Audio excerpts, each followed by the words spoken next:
Scott Moe is the Premier of Saskatchewan. He joins you right now. But before I let him speak, please subscribe and donate, because Justin Trudeau doesn't like this channel and he doesn't pay us any money. Not that we'd accepted any of it. Mr. Premier, you've been Premier of a province for quite some time. More and more Canadians are saying government is getting bigger, not as efficient as it used to be, and it's getting more busybody. It's starting to constrict liberties.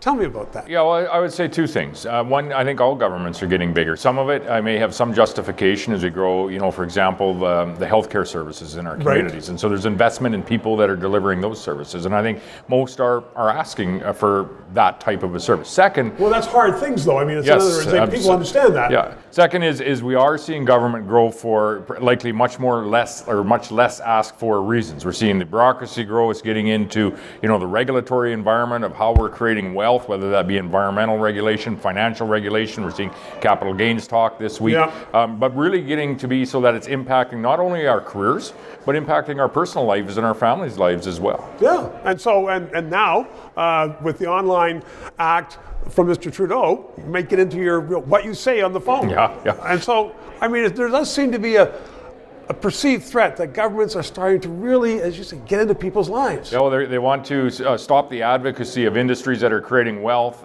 in our communities. And so if that law passes, we will be guilty of advocating on behalf of the Saskatchewan people that are earning wealth in the potash industry, the oil and gas industry. Yeah, absolutely. Oil and gas. Yeah, so we might be offside with that act, but I think it'll be short-lived. Do you think you're going to get charged? Because I know you're a big defender of well, we've been charged with other things, so we'll see what happens here. And we're not going to stop doing what we're doing. We advocate for our industries all around the world, and we deliver and we provide food and energy security to over 163 countries, and we do it better than anyone else. So if you think we're going to quit saying that, we're not. That brings me to a point then.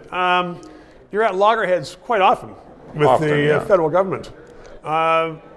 Is that Western alienation? Is it just your government, or is it that the federal government is just doing so much to interfere in your citizens' lives? No, it's unconsulted, unrealistic policy that comes forward from the federal government, and our response in many cases, not all, there are cases where we actually work with the federal government on a policy that we agree. They just seem to be fewer and far between. So unconsulted, unrealistic policy comes forward, and the response, quite frankly, from us on behalf of people that might be working and creating jobs, of about 30,000 of them in the oil and gas industry in Saskatchewan, we're going to defend that industry, because not only is it a high quality product and in creating wealth for Saskatchewan families, it's the cleanest oil and gas you can buy on earth, and that should matter to our federal government. It does to the provincial.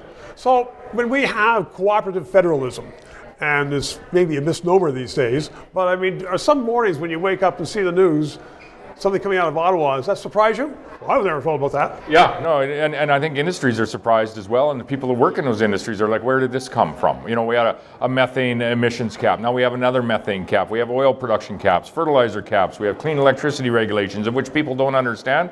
But I'm here to tell you, it's going to quadruple your electricity bill. They'll understand that. So unconsulted, unrealistic, costly policies. That's where we have issues with the federal government. When they're consulted and they're realistic policies, we're good to go. Good to go. Premier, thank you very much. 3 minutes.